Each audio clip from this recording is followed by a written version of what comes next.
আসসালামু আলাইকুম। এই ভিডিওতে আমরা এখন জীবন ও জীবিকা বইটি থেকে তৃতীয় অধ্যায় আগামী স্বপ্নের 51 পৃষ্ঠার ছকটির সমাধান দেখব।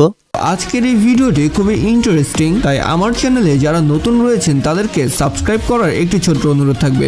आपके सामने एक बड़ा सा रेड बटन है। আর আমার চ্যানেলের অলরেডি সাবস্ক্রাইবার যারা রয়েছেন তারা অনেকেই এভাবে ভিডিও দেখে চুপি চুপি পালিয়ে যান, তাই ভিডিওটিতে লাইক করে যাওয়ার একটি ছোট্ট অনুরোধ থাকবে। শুভ কাজ যত তাড়াতাড়ি সম্পন্ন হয় ততই মঙ্গল। আচ্ছা ঠিক আছে, আপনাদের অনেক ধন্যবাদ। ছকটি পূরণের পূর্বে তোমরা ভালোভাবে 44 পৃষ্ঠা থেকে 50 পৃষ্ঠার লেখাগুলোকে ভালোভাবে পড়ে নিবে, তাহলে ছকটি সম্পর্কে বুঝতে তোমাদের আরও সহজ হবে। আমরা এখন এখানে ছকটি পূরণ করার নির্দেশনাটিকে ভালোভাবে দেখে নিই। এখানে বলা হয়েছে ভবিষ্যতের প্রযুক্তির সন্ধান। এরপর এখানে দলগত কাজে বলা হয়েছে গল্পে এমন বেশ কয়েকটি প্রযুক্তির কথা আমরা জেনেছি যে প্রযুক্তিগুলো অদূর ভবিষ্যতে গুরুত্বপূর্ণ হয়ে উঠবে। এমন প্রযুক্তিগুলোর নাম নিচের ছকে লিখি।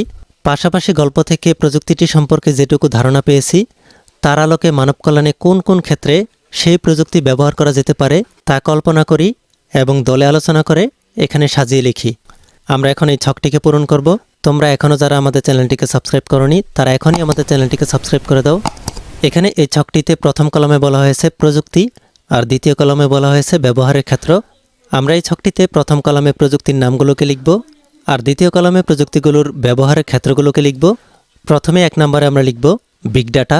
বিগ ডাটার ব্যবহারের ক্ষেত্র সরকারি কাজে, পণ্য উৎপাদনে, ব্যাংকিং খাতে, শিল্প খাতে, স্বাস্থ্য খাতে।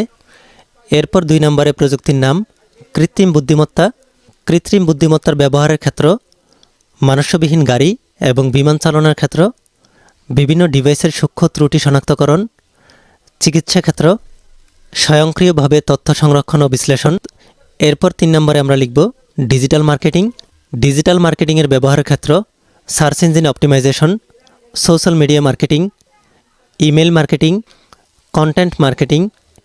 এরপর 4 নম্বরে প্রযুক্তির নাম লিখব আইওটি প্রযুক্তি। আইওটি প্রযুক্তির ব্যবহারের ক্ষেত্র ম্যানুফ্যাকচারিং, হেলথ কেয়ার, শিক্ষাক্ষেত্র, ডিজিটাল শহর তৈরি করার ক্ষেত্র, সিকিউরিটি।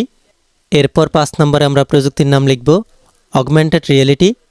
অগমেন্টেড রিয়েলিটির ব্যবহারের ক্ষেত্র চিকিৎসা, শিক্ষা, যোগাযোগ, নিরাপত্তা, ডিজাইনিং।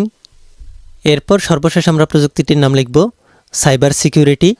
সাইবার সিকিউরিটির ব্যবহারের ক্ষেত্র নেটওয়ার্ক সুরক্ষা, অ্যাপ্লিকেশন সুরক্ষা, তথ্য নিরাপত্তা, ক্লাউড নিরাপত্তা। এরপর সবশেষে এই ছকটি সম্পর্কে তোমাদের শিক্ষক মন্তব্য করবে। আমরা এখানে এই ছকটিকে পূরণ করে ফেললাম। এই ভিডিওতে এই পর্যন্তই। পরবর্তী ভিডিওতে আমরা 52 পৃষ্ঠার ছকটি পূরণ করব।